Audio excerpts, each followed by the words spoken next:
Hello and welcome to Northeast PSC. Today we will be discussing about electoral bond scheme. It is presently being heard in the Supreme Court. There have been numerous petitions filed in the Supreme Court जिससे erectile bond scheme को challenge किया गया है।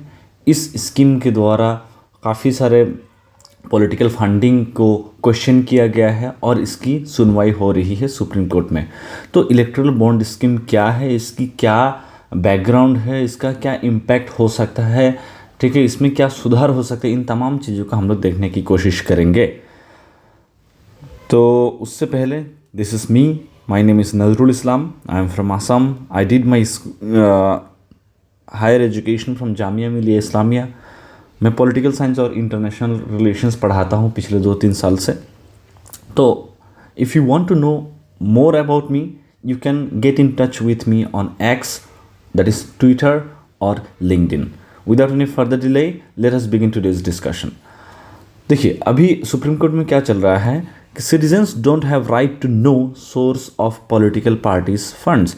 तो अभी attorney general of India ने बोला है कि जो सिटीजन के पास जो राइट होता है, राइट टू नो, ठीक है, एक पॉलिटिकल पार्टी के अंदर फंडिंग कहाँ से आ रही, इस चीज़ को जानने का उनके पास कोई अधिकार नहीं है। इस तरह से सरकार ने सुप्रीम कोर्ट के सामने बोला है। तो ये काफ़ी बड़ा मामला हो गया है कि how can the government deny its own citizen from the right to information.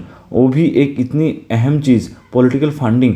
क्या यहाँ पर पॉलिटिकल फंडिंग लीगल तरीके से हो रहा है, ब्लैक मनी इन्वॉल्व है या नहीं है, इन तमाम चीज़ों से जुड़ा हुआ जो सवालत है, इसकी जवाब हम आम नागरिक को अधिकार है कि मिले। लेकिन यहाँ पर गवर्नमेंट बोल रहे हैं कि जो पॉलिटिकल फंडिंग है उससे जुड़ा हुआ जो इन्फॉर्मेशन है it is not of that important to the citizen. तो ये एक बैकग्राउंड है, इसकी सुनवाई अभी भी चल रही है। फाइनल वर्डिक्ट जब आएगी हम आपको अपडेट कर देंगे। But in the mean time erectile bond है क्या? अगर हम बॉन्ड की बात करें, बॉन्ड क्या होता है, आप मान लीजिए एक पेपर की तरह होता है, ठीक है। यहाँ पर जिस भी इंस्टीट्यूशन के द्वारा इसको इशू किया जाए उस इंस्टीट्यूशन का नाम होगा यहाँ पर, ठीक है, इंस्टीट्यूशन का नाम होगा। आप मान लीजिए यहाँ पर बोल रहे हैं कि एक बॉन्ड का टाइम पीरियड होता है, पहली बात तो, ठीक है, एक टाइम पीरियड होता है, ठीक है। आप मान लीजिए कि ये जो बॉन्ड है ये 1 ईयर का है और बोला है कि ये बॉन्ड 1 साल बाद कोई भी व्यक्ति वापस लाके जब इस इंस्टीट्यूट को देगा या फिर एक बैंक को देगा, हम उनको 1 लाख रुपया देंगे। तो बॉन्ड क्या होता है, आप मान लीजिए कागज़ की तरह होता है जिसमें एक इंस्टीट्यूट की क्या होता है, आपका गारंटी होता है और उस गारंटी को एकदम पूरा ऑथेंटिक माना जाता है। जब आप उस पेपर को कहीं पे आप देंगे तो उसका एक वैलिडिटी है, ठीक है। अगर इतना ही बड़ा एक कागज़ में लिख के दूँ कोई नहीं मानेगा। अब अगर आरबीआई लिख के दे, है ना, तो उसको हम लोग क्या मानेंगे, उसको बहुत ज़्यादा वैलिड मानेंगे। तो बॉन्ड इस तरह का होता है, एक पेपर होता है जिसमें प्रोमिसेस होती हैं, ठीक है, और उस प्रोमिस को फुलफिल किया जाता है with in a fixed time period. Okay, so erectile bond क्या होता है? Erectile bond is like a promissory note. ये एक प्रोमिसरी नोट है that can be bought by any Indian citizen. ये बहुत ही इंपॉर्टेंट स्टेटमेंट है कि it can be bought by any Indian citizen.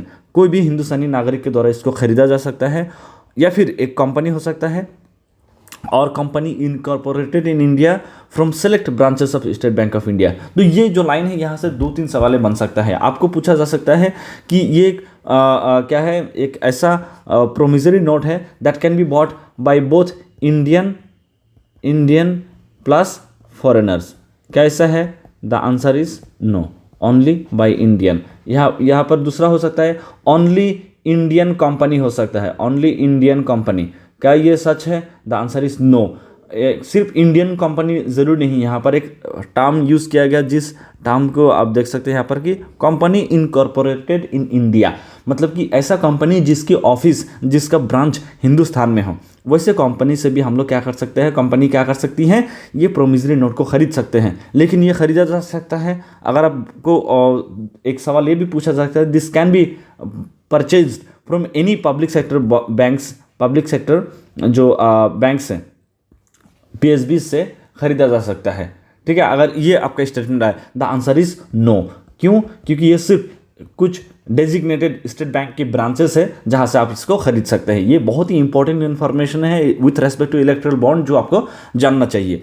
ये तो हो गया पहला पॉइंट। द सिटीजन और corporate can then donate the same to any eligible political party. अब यहाँ पर क्या होता है कि क्या अगर आपको स्टेटमेंट पूछा जाए कि this electoral bonds can be donated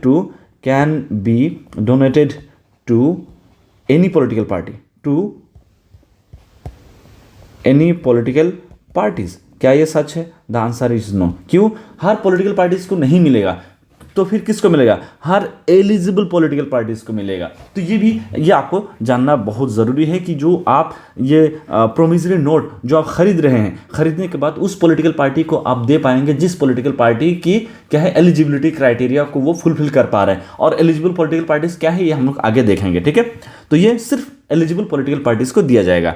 the bonds are similar to bank notes that are payable to the bearer on demand and are face free of interest. तो ये जब एक बॉन्ड जब खरीदा गया वो आपका एकदम बैंक के नोट की तरह होता है, ठीक है? इस पे कोई इंटरेस्ट नहीं होगा, ठीक है? और ये जब आप बैंक में जाके जमा करेंगे तो आपको उसके बदले में पैसा मिलेगा, ठीक है? एन इंडिविजुअल और party will be allowed to purchase these bonds digitally और थ्रू चेक। तो अगर यहाँ पर और एक सवाल बन सकता है कि जो इलेक्ट्रल बॉन्ड है ये सिर्फ फिजिकल फॉर्मेट में ही आपको खरीदना पड़ेगा, ऐसा नहीं है। आप डिजिटल फॉर्मेट में भी इसको परचेज कर सकते हैं या फिर आप चेक के फॉर्मेट में भी इसको परचेज कर सकते हैं, ठीक है?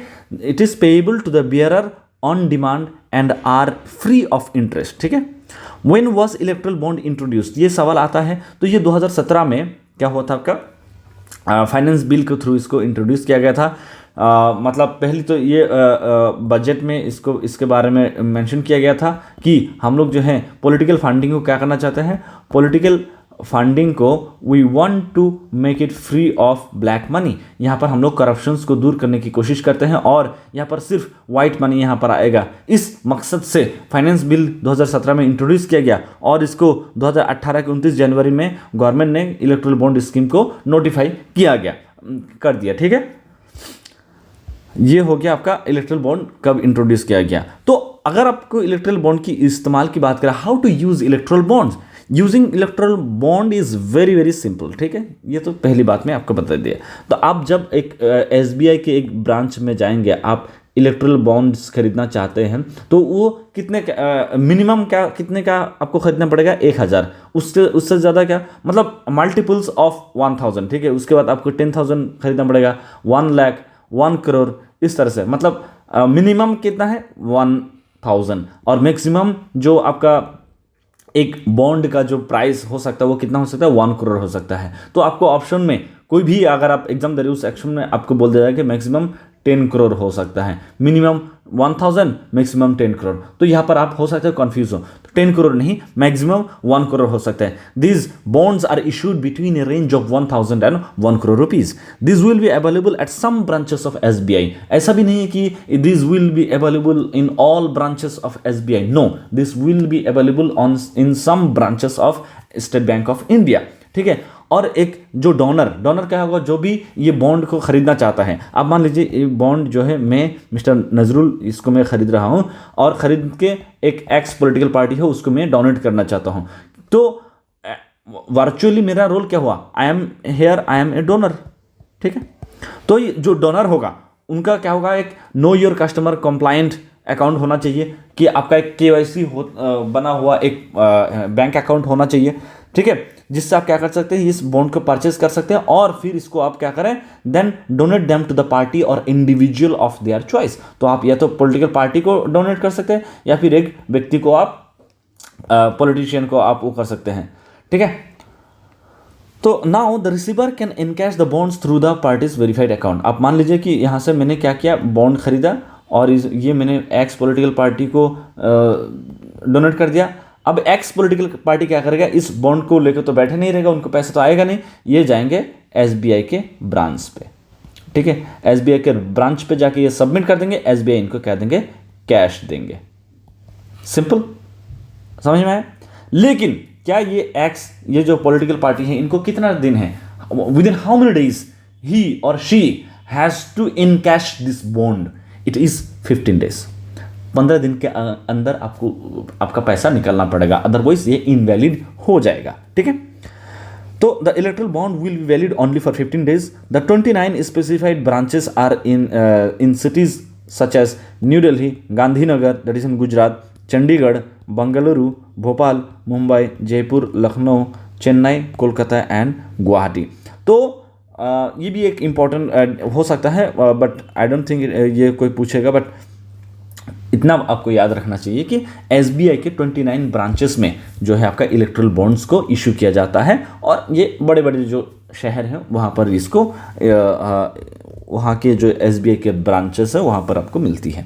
तो ये हो गया आपका how to use electoral bonds, इसका टाइम पीरियड कितना होता है और इसका रेंज क्या है, 1000 to 1 crore रुपीज़ के बीच में ये इशू किया जाता है। When are the bonds available for purchase. अब ये बात है कि क्या मैं कभी भी जाके वो जो बॉन्ड है एसबीआई ब्रांच में जाऊंगा और बोलूँगा भैया मुझे एक इलेक्ट्रल बॉन्ड दीजिए और मैं खरीदना चाहता हूँ, क्या मैं कभी भी जा सकता हूँ? The answer is no. उसके लिए क्या है, डेजिग्नेटेड टाइम पीरियड है। ठीक है, उसके लिए एक designated time period. The electoral bonds are available for purchase for 10 days in the beginning of every quarter. Every quarter बोले तो क्या है, 12 महीने का हम लोग का कैलेंडर है। ठीक है, हर जो 3-3 महीने में क्या आप वो करिए, 3-3 महीने में आप ब्रेक करिए, तो अब जनवरी हो गया, फिर क्या होगा, अप्रैल होगा। ठीक है, जनवरी, अप्रैल, जुलाई और अक्टूबर, ये 4 महीने में क्या होगा, उसका जो पहला 10 दिन है, 1 जनवरी टू 10 जनवरी, 1 अप्रैल टू 10 अप्रैल, 1 जुलाई टू 10 जुलाई, 1 अक्टूबर टू 10 अक्टूबर। तो ये जो पहला 10 दिन है इन 4 महीने का, उस टाइम पीरियड में आप जाके क्या कर सकते हैं, इलेक्ट्रल बॉन्ड को खरीद सकते हैं। अब अगर बोल दे मैं फरवरी में जाके खरीदना चाहता हूँ, ऐसा पॉसिबल है? The answer is no.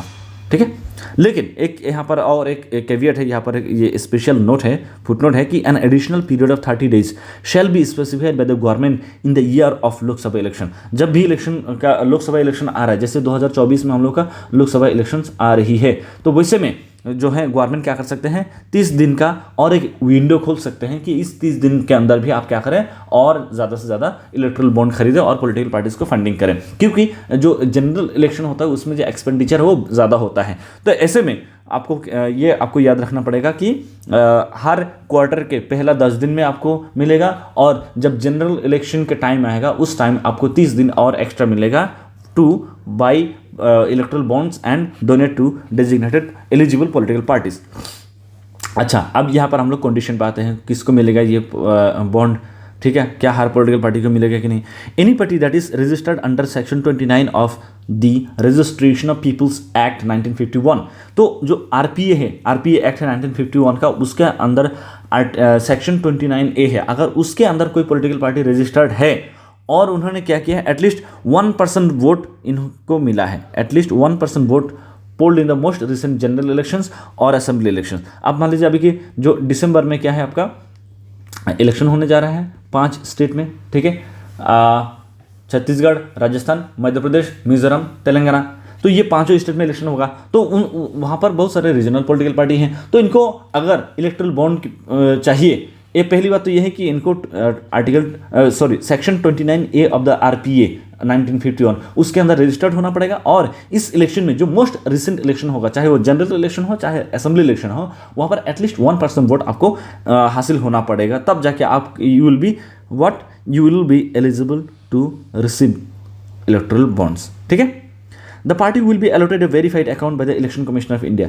आप किसी भी पॉलिटिकल आप मान लीजिए कि कोई भी एक पॉलिटिकल पार्टी को उठा लीजिए, क्या वो कोई सा भी बैंक अकाउंट में वो एक्सेप्ट करेंगे अपना जो है कैश है, या जो आप जो बॉन्ड से जो एनकैश करने के बाद जो पैसा मिल रहा है उसको? नहीं, इलेक्शन कमीशन ऑफ इंडिया एक वेरीफाइड अकाउंट आपको देंगे, and the electoral bond transaction can be mandated through this account only.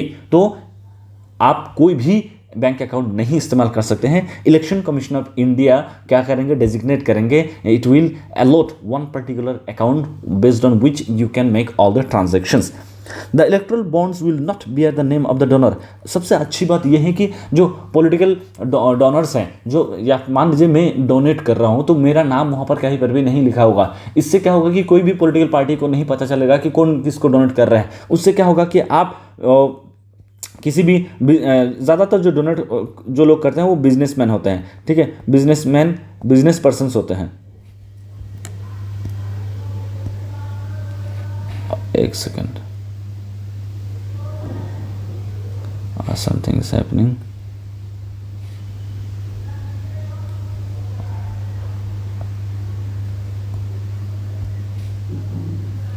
Okay, so ज़्यादातर जो डोनर होते हैं वो बिजनेस पर्सन्स होते हैं। तो बिजनेस पर्सन अगर मान लीजिए कोई एक पॉलिटिकल पार्टी को डोनेट कर दिया है, तो वैसे में हम लोग क्या देखेंगे, उस पॉलिटिकल पार्टी जब दूसरा पॉलिटिकल पार्टी जब पावर में आएगा, वो इस तरह के बिजनेस पर्सन्स को अटैक करेंगे, टारगेट करेंगे कि हम तुमको जो है मतलब हैरेस करेंगे, तुमने हमको जो है पॉलिटिकल फंडिंग नहीं दिए। तो इसलिए यहाँ पर एनोनिमिटी को प्रीफर किया जाता है, anonymity.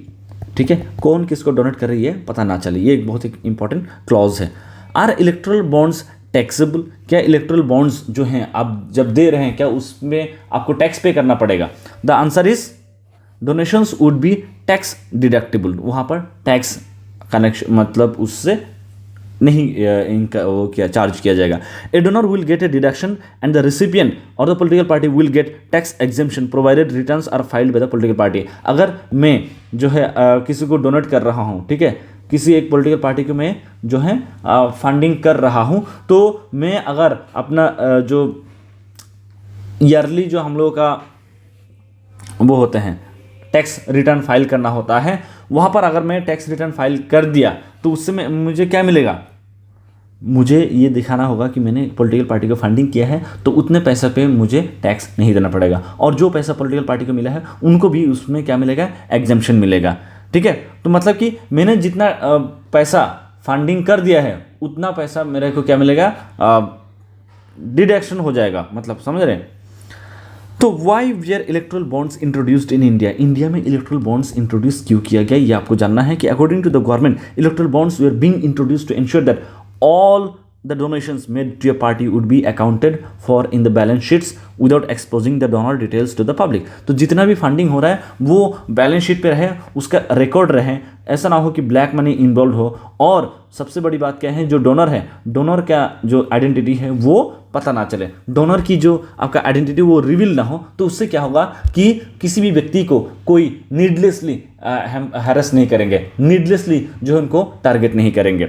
The government said that erectile bonds would keep a tab on the use of black money for funding elections. तो गवर्नमेंट ने क्या बोला है कि जो इलेक्ट्रल बॉन्ड्स हैं ये क्या करेंगे, इससे हम क्या करेंगे, ब्लैक मनी को रोक सकते हैं। ब्लैक मनी क्या हो रहा है, बहुत भारी मात्रा में इलेक्शन के टाइम में पॉलिटिकल पार्टीज के अंदर डाल दिया जाता है, तो उसको वाइड भी हो रहा है और वो पॉलिटिकल इलेक्शंस को फंडिंग भी कर रहे हैं। तो उससे क्या होता है कि there is a never ending process of black money और people associated with black money, तो उसको रोकने के लिए कोशिश किया गया। In the absence of black electoral bonds, अगर इलेक्टोरल बॉन्ड्स नहीं होता, donors would have no option but to donate by cash after siphoning of money from their business. अगर इलेक्टोरल बॉन्ड नहीं होता तो लोग क्या करते हैं, सिर्फ कैश में इसको वो करते हैं, कंट्रीब्यूट करते हैं। जब आप जहाँ पर भी कैश इन्वॉल्व है वो अनअकाउंटेड हो जाता है। जब अनअकाउंटेड होगा तो उसका आप क्या करेंगे, अनअकाउंटेड का आप वो तो नहीं डालेंगे, क्या कहते हो, टैक्स नहीं डालते हैं, तो वो क्या होता है, बेसिकली ब्लैक मनी हो जाता है।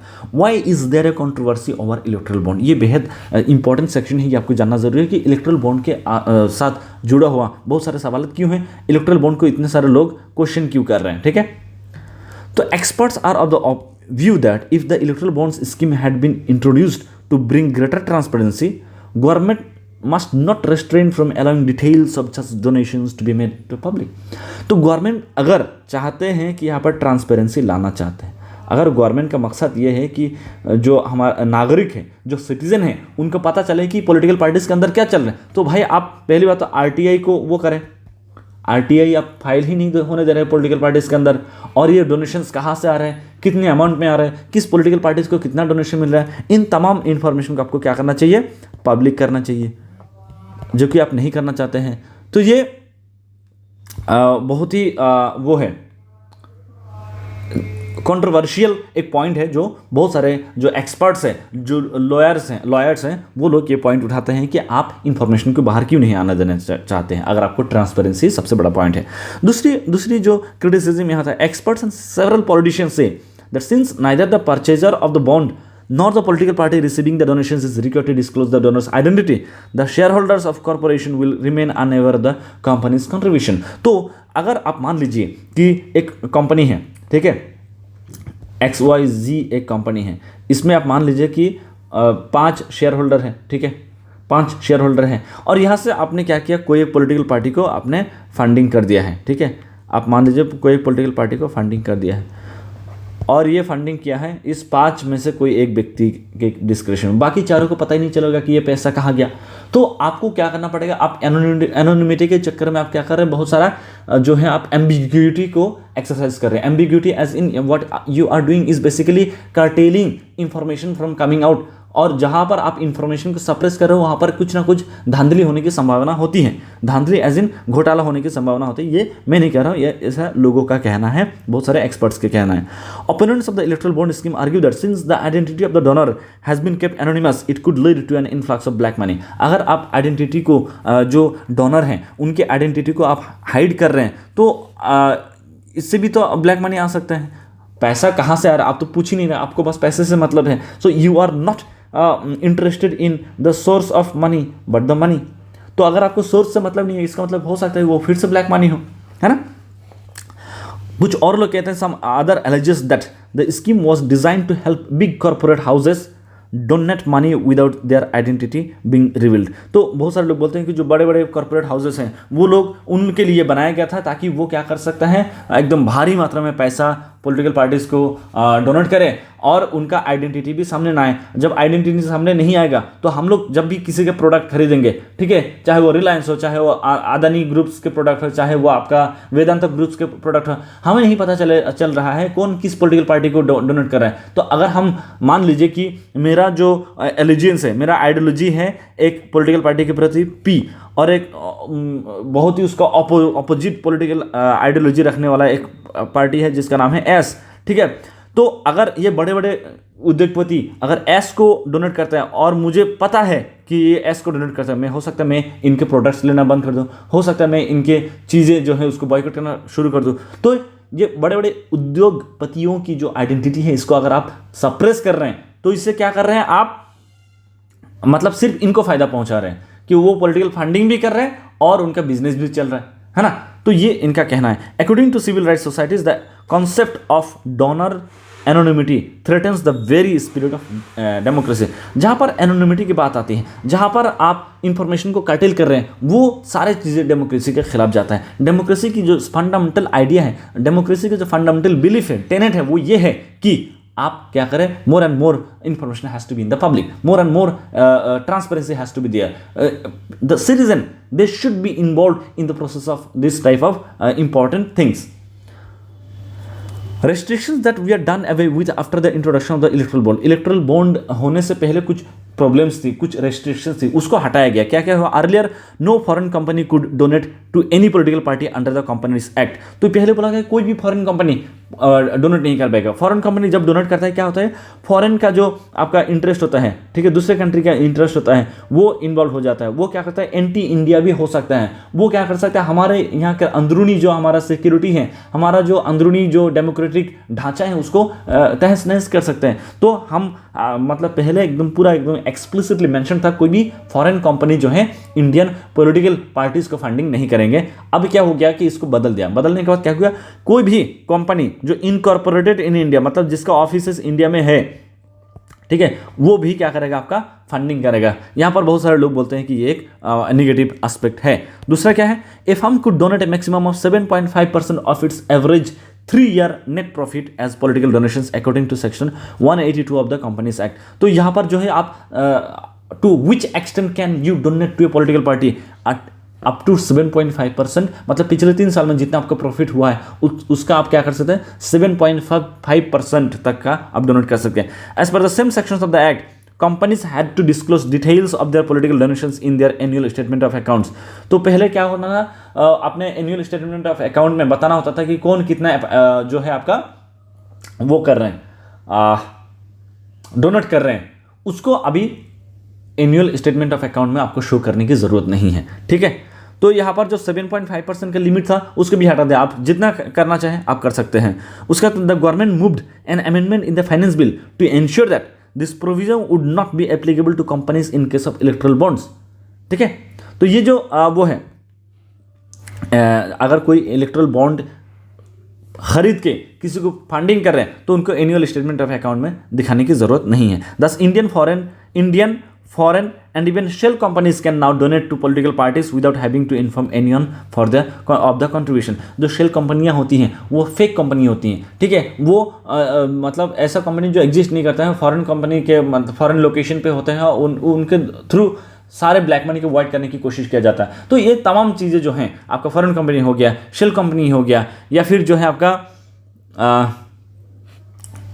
इंडियन कंपनी हो गया, सब लोग कंट्रीब्यूट करेंगे। यहाँ पर बहुत भारी मात्रा में ब्लैक मनी इन्वॉल्व हो सकता है। सुप्रीम कोर्ट का व्यू क्या है इलेक्ट्रल बॉन्ड को लेकर, ठीक है। तो 2019 में सुप्रीम कोर्ट बोलते हैं asked all the political parties to submit details of donations received through electoral bonds to the Election Commission of India. तो उन्होंने बोला कि आपको जितना फंडिंग मिल रहा है आप उसके तमाम information election Commission of India को सबमिट करें। और फाइनेंस मिनिस्टर को बोले कि जो आपने पहले जो 10 दिन का हर क्वार्टर में जो शुरुआत के 10 दिन में जो आप खुला रखते हैं उसको खरीदने के लिए, इलेक्ट्रल बॉन्ड को खरीदने के लिए, उसको घटा के 5 दिन का कर दे आप, ठीक है।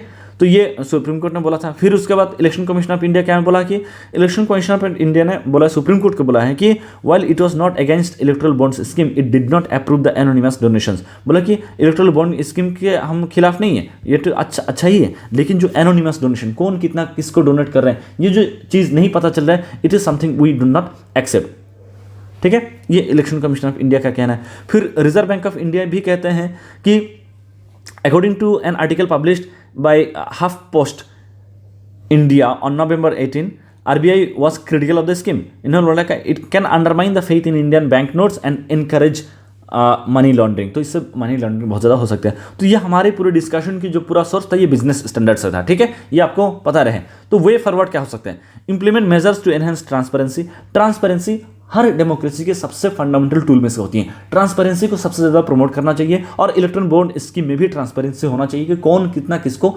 डोनेट कर रहे हैं। Enforce strict regulations for political parties को आप और अच्छे से रेगुलेट करें, उनका पैसा कहाँ से आ रहा है, कहाँ जा रहा है, क्या वो लोग एनुअल जो है आपका फाइनेंशियल स्टेटमेंट में अपना सारा खर्चा दिखा रहे हैं कि नहीं, क्या वो टैक्स पे कर रहे हैं कि नहीं, क्या उनके वो RTI के अंदर उनका सारा इन्फॉर्मेशन लोगों को बताना है या नहीं। ये तमाम चीज़ों को लेकर एक स्ट्रिक्टर रेगुलेशन होना चाहिए। We should identify and rectify loopholes in the electoral bonds के अंदर काफ़ी सारे लूपहोल्स है, जैसे हम लोगों ने अभी डिस्कस किया। तो ऐसे में इन तमाम लूपहोल्स को आइडेंटिफाई करना और उसको सॉल्व करना हमारी जिम्मेदारी, हमारा जो है प्राइम रेस्पॉन्सिबिलिटी होना चाहिए। Continuously monitor the electoral bond scheme through judicial scrutiny. तो जुडिशरी को हर वक्त इसमें मतलब इसको निगरानी करना चाहिए और यहाँ पर जो भी लूपहोल हैं, इसमें जो भी हमारे फ्यूचर जो हमारे डेमोक्रेटिक प्रोसेस है उसके लिए अगर कोई भी ऐसा चैलेंज है उसको हमें क्या करना पड़ेगा, इसको अनडन करना पड़ेगा। इन तमाम चीज़ों से जुड़ा हुआ जो हम लोगों का डिस्कशन है with respect to electoral bond, this comes to an end. If you have any doubt, any confusion, any question, please let me know in the comment box. I will be more than happy to respond to this queries. Thank you so much. See you in the next video.